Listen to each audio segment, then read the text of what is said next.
प्रथम भगति करि संतन संगा, दूसरी रति मम कथा प्रसंगा। गुरुपद पंकज सेवा, तीसरी भक्ति अमान। चौथी भक्ति मम गुणगन, करई कपट तजिगान। मंत्र जाप मम दृढ़ विश्वासा, पंचम भजन सुवेद प्रकाशा। छठदम सील बिरति बहु कर्मा, निरत निरंतर सज्जन धर्मा। सातव सम मोहि मैं जग देखा, मोते संत अधिक करि लेखा। आठव जथा लाभ संतोषा, सपने हु नहीं देखिए पर दोषा। नवम सरल सब सन चल हीना, मम भरोस ही हर्ष न दीना। नव महु एक हु जिनके होई, नारी पुरुष सह चराचर कोई। देखिए इस प्रकार नवदा भक्ति है। प्रथम भगति संतन कर संगा। देखिए गोस्वामी तुलसीदास जी महाराज ने 9 प्रकार की भक्ति बताई है, और वो 9 प्रकार की भक्ति किसी एक में भी, एक प्रकार के 9 में से एक भी भक्ति किसी में आ जाए तो वो भगवत प्राप्ति का अधिकारी हो जाता है, उसे इसी जन्म में भगवान की प्राप्ति हो जाती है। लेकिन परम पूज्य श्री गाड साहब जी महाराज के जीवन में तो सभी प्रकार की भक्ति विद्यमान थी। राधे राधे भक्तों। देखिए हमने कल गाड साहब जी महाराज की के द्वारा की गई कुछ लीलाएं सुनी थी। जो परम पूज्य श्री गाड साहब जी के शिष्य थे करमचंद जी, और उनके जीवन में आर्थिक रूप से कई तरह से परेशानियां चल रही थी, और किस प्रकार गाड साहब जी महाराज की कृपा से वो परेशानियां भी दूर हुई। और जब गाड साहब जी महाराज उनके घर पे 2 बार पहुंचे और दोनों बार दरवाजे के कुंडे और ताले अपने आप खुल गए, ये हमने सुना था।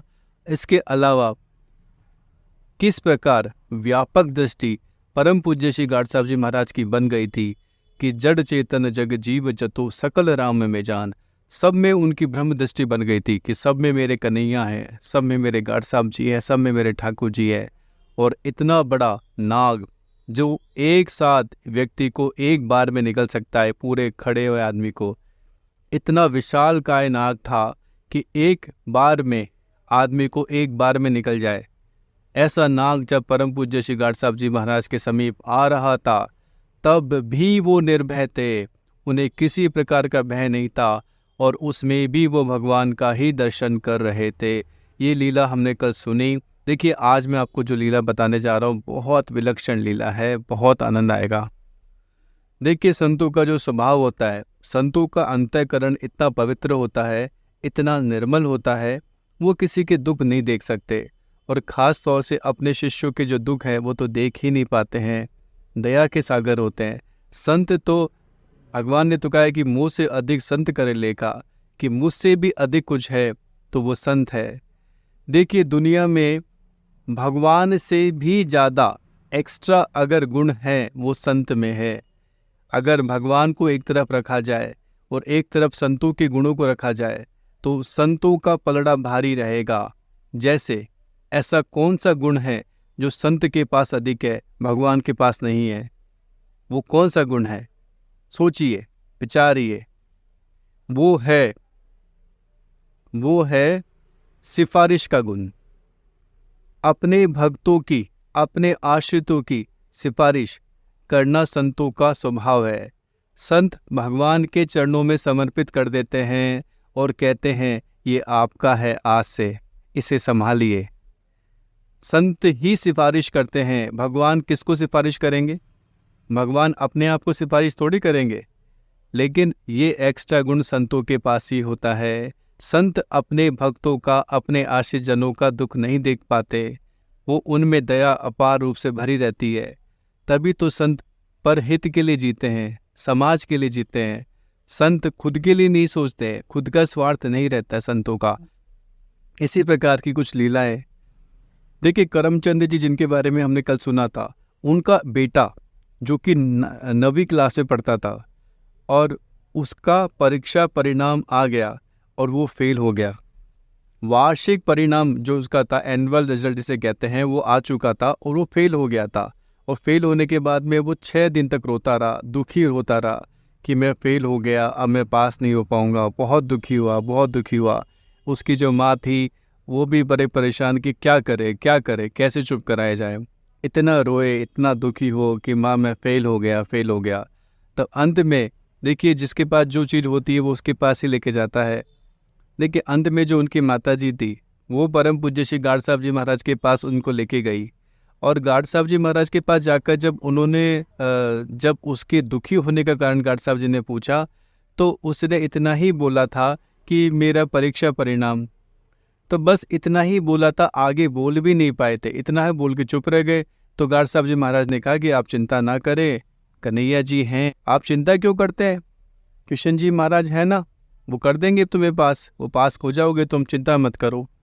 देखिए, उस समय परम पूज्य श्री गाड साहब जी महाराज के पास जब वो गए, तब उन्होंने ये नहीं कहा कि परीक्षा परिणाम आ चुका है, उन्होंने तो सिर्फ इतना ही कहा कि ये दुखी क्यों है, परीक्षा परिणाम को लेकर दुखी है। तो गाड साहब जी महाराज ने सोचा कि इसका परीक्षा परिणाम आने वाला होगा इसलिए दुखी है, या पेपर खराब हो गया होगा, किसी ना किसी कारण की वजह से दुखी है। अभयचंद तब वहाँ रखी एक गीता जी का पाठ करने लग गया। उसके पाठ करते करते परम पूज्य श्री गाड साहब जी ने कहा, क्या कारण है, तुम दोनों का मन तो पाठ में नहीं लग रहा है। तब दोनों माँ बेटे ने उत्तर दिया कि महाराज ठीक है, वास्तव में ही हमारा मन पाठ में नहीं लग रहा है, क्योंकि परिणाम को घोषित हुए तो 6 दिन व्यतीत हो चुके हैं, अतः अब पास होने की कोई संभावना नहीं देती। माँ बेटे के ऐसे शब्द सुनकर परम पूज्य श्री गाड साहब जी का मुख मंडल तुरंत गंभीर हो गया। तब गाड साहब जी महाराज बोले, वह देखो प्रभु श्री कृष्ण जी तुम्हें पास करवाने जा रहे हैं, अतः आप दोनों अत्यंत श्रद्धापूर्वक पाठ में मन लगाएं, अभी इसी समय जा रहे हैं। उनके इस आदेश के बाद पाठ फिर प्रारंभ हो गया। पाठ की समाप्ति पर परम पूज्य एवं अतिशक्ति संपन्न श्री गाड साहब जी महाराज ने माँ बेटे दोनों को आदेश दे दिया, वे तुरंत स्कूल चले जाएं और वहां जाकर अपने परिणाम के विषय में फिर पूछे, क्योंकि अत्यंत दयालु और सर्वशक्तिमान प्रभु श्री कृष्ण महाराज जी बच्चे को पास कराने के लिए जा चुके हैं, अपितु वह स्कूल में पहुंच भी गए हैं। यह आज्ञा सुनते ही दोनों माँ बेटे स्कूल दौड़े गए। स्कूल में प्रवेश करते ही अभयचंद को किसी बच्चे ने बताया कि तू आज और अभी अभी पास हो गया है, परंतु उसे विश्वास न हुआ। तब वह अपने मुख्य अध्यापक महोदय के पास दौड़ा गया। मुख्य अध्यापक जी ने भी उसे देखते ही कहा, अभयचंद तू आज और अभी अभी पास हो गया है, पता नहीं कौन सफ़ेद कपड़े पहने एक सज्जन यहाँ आए और आते ही हमें कहने लगे कि आप लोग अभयचंद को क्यों रुला रहे हैं, उसे पास क्यों नहीं करते। हमने उत्तर दिया कि महाराज वह तो फेल हो गया है, अब हम उसे कैसे पास कर सकते हैं, जबकि परिणाम को घोषित हुए 6 दिन व्यतीत हो चुके हैं। तब सफ़ेद कपड़े वालों उस सज्जन ने कहा, पुरुष ने बड़ी गंभीर मुद्रा में फिर कहा, आप लोग अपना रिकॉर्ड देखें फिर उत्तर देना। उनके ऐसा कहने पर जब हमने अपना रिकॉर्ड देखा तो तुम्हें सचमुच ही पास देखकर हमारे अपने ही आश्चर्य का कोई ठिकाना नहीं रहा। हमारी ओर से अपना रिकॉर्ड देखते देखते ही वह सज्जन उसी क्षण, देखते देखते ही एक क्षण में ही पता नहीं कहाँ गायब हो गए। अतः अब तुम हमारी ओर से भी पास घोषित किए जाते हो, क्योंकि वह सज्जन तो जैसे भगवान की तरह ही अपनी अद्भुत लीला दिखाकर एकदम अंतर्धान हो गए थे। देखिए, एक और मैं आपको लीला बताना चाहता हूँ कि करमचंद जी, ये जो घटना बताई जा रही है, करमचंद जी की जो पत्नी है शांति देवी बता रही है कि जब मेरे पति का अंतिम समय आने लगा, क्योंकि करमचंद जी तो गाड साहब जी महाराज के शिष्य थे, गाड साहब जी महाराज के अनुगत्य में थे और उनकी कृपा पात्र में थे। देखिए, करमचंद जी तो गाड साहब जी के प्रति अत्यंत श्रद्धावान थे और उनके लिए सर्वस्व गाड साहब जी महाराज ही थे। देखिए, शांति देवी कह रही है कि जब मेरे पति का अंतिम समय निकट आया तो उन्होंने हमें श्री गीता जी का पाठ सुनाने की आज्ञा दी। पाठ तुरंत शुरू कर दिया गया। श्री गीता जी का पाठ सुनते सुनते मेरे पतिदेव मुझे आदेश देने लगे कि मेरे परम पूज्य, मेरे प्राणाधार श्री गाड साहब जी महाराज मुझे लेने के लिए स्वयं पधार चुके हैं, अतः आप अभी सामने वाली चारपाई पर कोई साफ सुथरी एक चादर जल्दी बिछा दो। श्रीमती शांति देवी जी के कहने के अनुसार उन्हें तो श्री गाड साहब जी के दर्शन नहीं हुए, परंतु पति देव के फिर कहने पर चारपाई पर एक चादर शीघ्र ही बिछा दी गई। तब मेरे पतिदेव बोले कि मेरे प्राणेश श्री गाड साहब जी महाराज अब चारपाई में बैठ गए हैं। देखिए ये जो दर्शन हो रहा है करमचंद जी को, उस समय जब करमचंद जी के प्राण निकलने लगे 3 व्यक्ति वहाँ मौजूद थे। एक तो उनकी धर्मपत्नी शांति देवी, एक करमचंद जी स्वयं, एक रुलिया जो भगत जी थे साडोरा के रहने वाले, उनको। तो गाड साहब जी महाराज के दर्शन रुलिया भगत जी को भी हो रहे थे और करमचंद जी को भी हो रहे थे, लेकिन शांति देवी जी को नहीं हो रहे थे। तब मेरे पतिदेव बोले, मेरे प्राणेश श्री गाड साहब जी महाराज अब चारपाई पर बैठ गए हैं, और उन्होंने उन्हें प्रणाम किया और कहा ये स्वयं मुझे लेने आए हैं। उनके ये शब्द कहते कहते ही तुरंत मेरे पतिदेव ने अपना प्राण त्याग दिए। देखिए कितने भाग्यशाली करमचंद जी, और उनके भाग्य की क्या सराहना की जाए, जिनको लेने साक्षात परम पूज्य अतिशक्ति संपन्न श्री गाड साहब जी महाराज स्वयं पधारे हो। ऐसे समर्थ गुरु आए हो, फिर कहना क्या है। गुरु वो जो गोविंद दियो बताए, गोविंद दियो मिलाए, गुरु गोविंद से मिला देते हैं, उनके धाम में पहुंचा देते हैं। साक्षात गाड साहब जी महाराज उन्हें लेने पधारे, और इसका दर्शन रुलिया भगत जी ने भी किया और करमचंद जी ने खुद भी किया। बोलो ऐसे गाड साहब जी महाराज की जय। देखिए गाड साहब जी महाराज की कितनी लीलाएं होती थी, इसकी तो गणना नहीं है, लेकिन जितना बताया जाए उतना ही कम है। फिर भी मैं आप सबसे ये प्रार्थना करता हूँ, पूर्ण श्रद्धा रख के आप लोग अवश्य सुना कीजिए। एक और घटना मैं आपको बताना चाहता हूँ। देखिए एक बार परम पूज्य श्री गाड साहब जी महाराज, उनके मन में ना जाने कौन सी मस्ती थी, कौन सा कीर्तन की धुन थी, और उनके मन में आया कि जो यमुना जी बह रही है मुस्तफ़ाबाद में, जिला अम्बाला में, वहाँ वो चले गए। भर सर्दी का समय था, ठंड का समय था, और भक्ति करने का उनके मन में अनूठा रंग समाया था कि 1.25 महीने तक, सुबह से लेकर रात तक, रात से लेकर सुबह तक, 24 घंटे, हर समय हर क्षण परम पूज्य श्री गाड साहब जी महाराज उस ठंडे पानी यमुना जी के अंदर खड़े रहे और वहीं कीर्तन करते रहे। ना कुछ खाए ना कुछ पिए, कीर्तन लगातार चलता रहा। देखिए अगर पानी में सामान्य रूप से भी अगर व्यक्ति कोई खाए ना, तो उसके शरीर में गर्मी कहाँ से आएगी। भोजन से, अन्न से तो गर्मी मिलती है, और सर्दी हो, कुछ ना खाए और आप ठंडे पानी में थोड़ी देर भी खड़े रहो, आधा घंटा 1 घंटा, तो ही आपके बीमार होने की संभावना रहती है। लेकिन 40 दिनों तक परम पूज्य श्री गाड साहब जी महाराज, जिनकी शक्ति का तो कहना ही क्या, जिनकी सामर्थ्य का कहना ही क्या, जिनका भगवत विश्वास, जिनका भगवत प्रेम अपार था, कोई तुलना नहीं की जा सकती। उनकी जो कृपा है, उनकी जो सामर्थ्य है, कौन क्या कहे। भगवान हर समय हर पल उनके साथ थे। ऐसे परम पूज्य श्री गाड साहब जी महाराज जो शरीर से इतने ऊपर उठे हुए थे, इतने महान तपस्वी, इतने महान भक्त, पूरे 40 दिनों के पश्चात वो गाड साहब जी महाराज उस नदी से बाहर निकले। पूरे 40 दिनों के पश्चात जब बाहर निकले, और बाहर निकलने पर साडोरा लौट आए, और साडोरा जाने के पश्चात में एक हलवाई था, उस हलवाई की दुकान पर वो गए, और हलवाई ने उनको देखा, वो गदगद हो गया कि आज साक्षात भगवान उनके द्वार पे आ गए हैं। वो हलवाई क्या करता, उसके पास तो दूध था, गरम गरम दूध। हलवाई ने कहा कि महाराज आप दूध पीजिए। उस हलवाई ने परम पूज्य श्री गाड साहब जी महाराज से निवेदन किया कि आप मुझ पर कृपा कीजिए, अनुग्रह कीजिए, और 1 गिलास दूध का सेवन कीजिए। गरम गरम दूध जो भी बन रहा है, कढ़ाई से तैयार है, आप कृपा करके उसे सेवन कीजिए। तब वो गाड साहब जी महाराज के लिए 1 गिलास दूध ले आया, लेकिन गाड साहब जी महाराज ने बड़ी गंभीर मुद्रा में बोले, यदि आपने को दूध पिलाना ही है तो 1 गिलास दूध का भर कर 1 और गिलास लेकर आइए। मेरे अत्यंत प्रिय प्रभु श्री कृष्ण महाराज जी के लिए भी तो लाइए, उनके लिए दूध कहाँ है, वो भी तो दूध पिएंगे, उनके लिए भी लेकर आओ। उस हलवाई ने ये आदेश सुनकर फिर बड़ी श्रद्धापूर्वक 1 गिलास दूध का और भरकर परम पूज्य श्री गाड साहब जी के सम्मुख रख दिया। देखिए उनकी आज्ञा अनुसार दूध का लाया हुआ वह दूसरा गिलास किसी बर्तन से ढक दिया गया। तत्पश्चात परम पूज्य श्री गाड साहब जी महाराज जी तो अपना 1 गिलास दूध पीकर उठ गए, परंतु बाद में जब दूसरे गिलास से बर्तन उठाकर देखा गया तो उसे सर्वथा खाली देखकर उस हलवाई के आश्चर्य का कोई ठिकाना ना रहा। वह भी इस सेवा से कृतकृत्य हो गया। बोलो ऐसे अलौकिक भक्तराज और उनका हार्दिक प्यार से अर्पित किया हुआ दूध पीने वाले आदित्य एवं महान दयालु भगवान की जय हो, भगवान श्री कृष्ण जी की जय हो।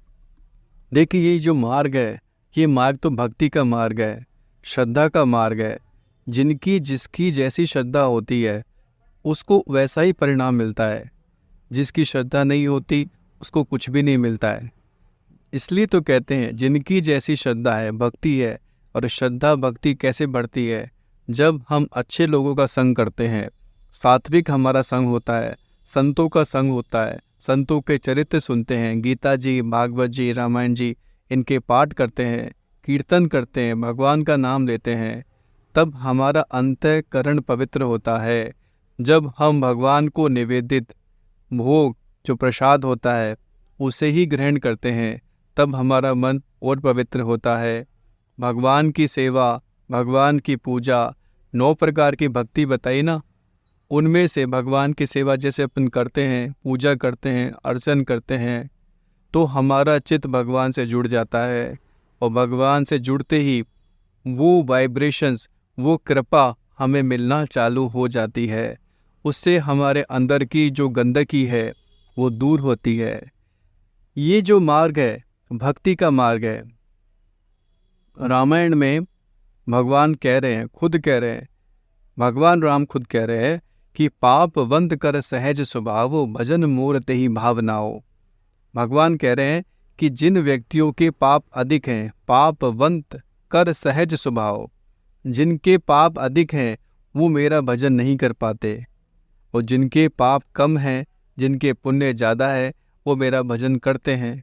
ना चाहकर भी करेंगे, अपने आप मन उधर आकर्षित होगा। कई बार हम कहते हैं, किसी व्यक्ति को कहते हैं कि आप भी ये पाठ किया करो, ये पूजा किया करो, मंदिर जाया करो, वो नहीं जाता है। इसका मूल कारण है क्योंकि उसका अंतःकरण उतना पवित्र नहीं है। आज मैं आपको जो गार्ड साहब जी की इतनी लीलाएं सुना रहा हूँ, तो इस पर विश्वास कीजिए, विश्वास कीजिए। विश्वास करेंगे कि ऐसा भी होता है क्या? बिल्कुल होता है। हमारी श्रद्धा अगर है तो ऐसा होता है, और नहीं है तो नहीं होगा। भगवान आज भी भक्तों के साथ में बहुत लीलाएं करते हैं। आप भी सोच के देखना कि आपके जीवन में भी तो बहुत लीलाएं होती है। हर भक्त के साथ भगवान करते हैं, किसी के साथ ज़्यादा, किसी के साथ कम है। लेकिन अब अतिशय परम पूज्य श्री गार्ड साहब जी महाराज जैसे जो अलौकिक संत हैं, इतने शक्ति संपन्न हैं, वो तो भगवान का स्वरूप ही बन चुके हैं। भगवान में उनमें कोई भेद नहीं रह गया है। तो वो उनकी सामर्थ्य की कोई पार नहीं है, उनका सामर्थ्य का पार नहीं है। वो क्या कर सकते हैं, क्या नहीं कर सकते। बस हमारा जो कर्तव्य यही है कि हम इन सब लीलाओं को विश्वासपूर्वक, श्रद्धापूर्वक सुने और नित्य गार्ड साहब जी से भी प्रार्थना करें कि हमारा भी मन पवित्र हो, शुद्ध हो और हम भगवत प्राप्ति के योग्य बन सके, हमारा मनुष्य जन्म लेना सफल हो। मैं तो आपसे ये अनुरोध भी करूँगा, गार्ड साहब जी के जो इस गुरु वंदना है आप रोज किया करें। राधे राधे राधे, जय जय जय श्री राधे। जय राधे राधे राधे, जय जय जय श्री राधे। राधे राधे राधे, जय जय जय श्री राधे। करुणामयी राधे, कृपामयी राधे। करुणा सिंधु राधे, कृपा सिंधु राधे। दया सिंधु राधे, भोली भाली राधे। राधे राधे राधे, जय जय जय श्री राधे। गढ़ सब जी की प्यारी राधे, बाबा की बिटिया रात। जय राधे राधे राधे, जय जय जय श्री राधे। जय राधे राधे राधे, जय जय जय श्री राधे। राधे राधे भक्तों।